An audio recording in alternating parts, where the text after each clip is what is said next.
మీ మొక్క ఆకుల మీద తెల్లగా, నల్లగా, బూడిద రంగులో ఏదైనా పొర కనిపిస్తుందా?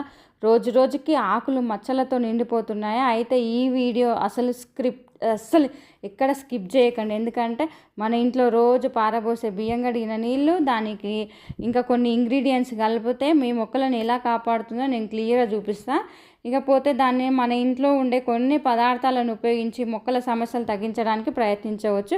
కానీ ఇక్కడ ఒక ట్విస్ట్ ఉంది. వెనిగర్, వంట సోడా రెండింటిని కలిపేస్తే నిజంగా ప్రయోజనం పెరుగుతుందా, లేకపోతే మనమే ఆ మిశ్రమానికి పనికి రాకుండా చేస్తున్నామా? ఈ వీడియో చివరి వరకు చూస్తే అసలు ఏది కలపాలి, ఏది కలపకూడదు, మొక్కకు ఎలా ఉపయోగించాలి క్లియర్గా అర్థమవుతుంది. ఇక hi and welcome to my channel. అందరికీ నమస్తే. మొక్కలను ఫంగస్ సమస్య రావడానికి ప్రధాన కారణాలు తేమ ఎక్కువగా ఉండడం, గాలి ప్రసరణ తక్కువగా ఉండడం, ఆకులు ఎక్కువసేపు తడిగా ఉండడం లాంటి సమస్యలు అనమాట. ముఖ్యంగా వర్షాకాలంలో ఈ సమస్య మరింత కనిపిస్తుంది. ఆకుల మీద నల్ల మచ్చలు, తెల్లటి పొర లాంటి పొర, ఆకులు పసుపు రంగులోకి మారడం, ఇలా కనిపిస్తే వెంటనే ఏదో ఒక స్ప్రే కొట్టడం, అంటే ముందు కారణాన్ని గుర్తించడం ముఖ్యం అన్నమాట. ఎందుకంటే ప్రతి మచ్చ ఫంగస్ కాదు. ఇక ముందుగా మన బియ్యం కడిగిన నీళ్ళ గురించి మాట్లాడుకుందాం. బియ్యం కడిగిన నీళ్ళలో కొంత స్టార్చ్ మరియు ఇతర కరిగించే పదార్థాలు ఉండవచ్చు. అందుకే చాలామంది దీనిని మొక్కలకు ఉపయోగిస్తారు. కానీ ఒక విషయం గుర్తుపెట్టుకోండి, బియ్యం కడిగిన నీళ్ళే ఒక్కటే ఫంగస్ పోగొట్టదు. ఇది ఫంగస్ను చంపే నిర్ధారిత అది కాదు. కాకపోతే ఇంట్లో లభించే పదార్థాలను మొక్కలను ఎట్లా సంరక్షించుకోవచ్చు అనేది చూపిస్తాను.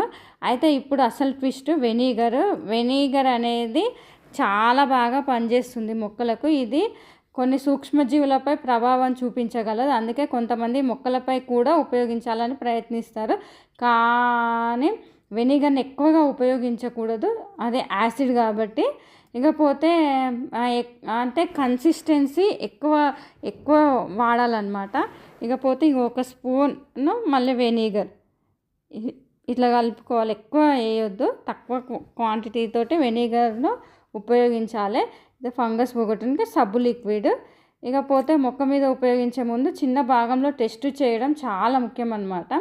ఇక ఇప్పుడు మన దగ్గర ఉన్నది వంట సోడా ఇనంగా కలిపేసినాము. ఇకపోతే వంట సోడా అనే కానీ వాషింగ్ సోడా కాదు. వాషింగ్ సోడా ఇనంగా ఉంటుంది, అది మాత్రం ఉపయోగించవద్దు గార్డెన్లో.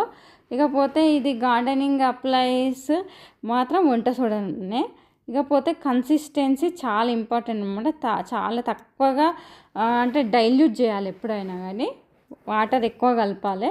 ఇకపోతే ఫెస్ట్ ఎక్కువ ఉన్నప్పుడు కొద్దిగా లైట్గా వాటర్ తగ్గించండి. ఇప్పుడు మీరు మొదట అడిగిన ప్రశ్న అంటే బియ్యం కడిగిన నీళ్ళు, వెనిగర్, వంట సోడా, సబ్బు లిక్విడ్ అన్నిటినీ ఒకే బాటిల్లో కలిపేయాలా అంటే అలా చేయొచ్చు ఎక్కువ ఫెస్ట్ ఉన్నప్పుడు. ఇకపోతే బేకింగ్ సోడా అయితే చాలా బాగా పనిచేస్తుంది మొక్కలకు, చాలా పెస్ట్ కంట్రోల్గా పనిచేస్తుంది మన గార్డెన్లో, మన చిన్న చిన్న తొట్లకు. ఇక కాబట్టి అన్నీ కలిపి ఇంకా స్ట్రాంగ్ అవుతుంది. ఇకపోతే మనం సబ్బు లిక్విడ్ ఎందుకంటే ఇక్కడ సబ్బు లిక్విడ్ను ప్రధాన ఫంగస్గా అంటే ఫంగస్ పోగొట్టడానికి ఉపయోగపడుతుంది అన్నమాట. చాలా తక్కువ మొత్తంలో ఉపయోగించాలి, ఎక్కువ కాదు. ఇక స్ప్రెడ్ కావడానికి అంటే ఈ మొక్క మొత్తం స్ప్రెడ్ కావడానికి ఉపయోగించాలి.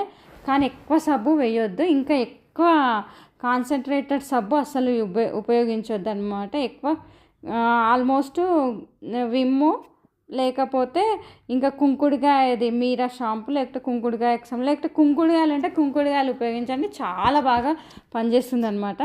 ఒక స్పూన్ సబ్బు వేస్తే ఫంగస్ మొత్తం పోతుంది అని అనుకుంటాము. చాలా ఎక్కువ మోతాదులో మనకున్న దాన్ని బట్టి మనం ఉపయోగించాలన్నమాట. అంటే మనకు ఉండే తొట్టి ఫంగస్ను బట్టి ఉపయోగించాలి. ఇక బాగా దెబ్బతిన్న ఆకులను తొలగించండి. మొక్క చుట్టూ గాలి ప్రసరణ ఉండేలా చూడండి. ఆకుల మీద నీళ్లు ఎక్కువసేపు నిలవకుండా చూడండి. నీరు పోయే ముందు పై మట్టి కొంత ఎండిందో లేదో చూడండి నీరు పోసే ముందు.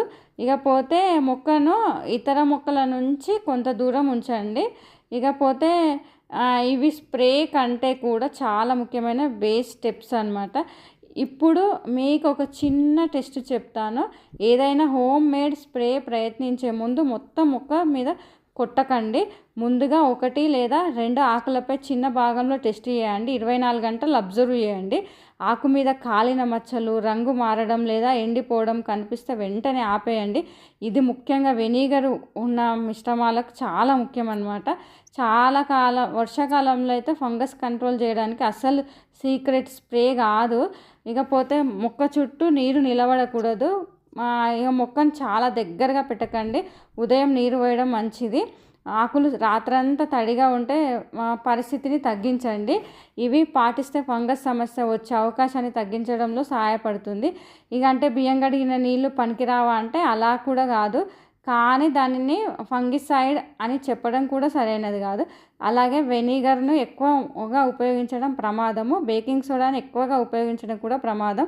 ముఖ్యంగా వెనిగర్ ప్లస్ బేకింగ్ సోడాను ఇక కొంచెం తక్కువనే ఉపయోగించండి. ఈరోజు వీడియోలో మనం ఒక ముఖ్యమైన విషయం తెలుసుకుందాం. ఇంట్లో ఉన్న ప్రతి పదార్థాన్ని కలిపితే పవర్ఫుల్ ఫెర్టిలైజర్ కాదు. మొక్కకు ఏ పదార్థం ఎందుకు ఉపయోగిస్తున్నామో తెలుసుకొని ఉపయోగించాలి. మీ మొక్కను ఫంగస్ సమస్య ఉందా? ఇంకా కామెంట్లో ఫంగస్ అని రాయండి. మీ మొక్క ఏది, రోజా, హైబిస్కసా, జాస్మిన్, టొమాటా, ఇంకేదైనా నాకు కామెంట్ రూపంలో తెలియజేయండి. ఆ మొక్కను సేఫ్ కేర్ స్టెప్స్ గురించి నేను తర్వాత వీడియోలో చెప్తాను. ఇలాంటి ముఖ్యమైన గార్డెనింగ్ టిప్స్ కోసం వీణా స్టోరీస్ టీపీ ఛానల్ సబ్స్క్రైబ్ చేసి బెల్ ఐకాన్ను ప్రెస్ చేయండి.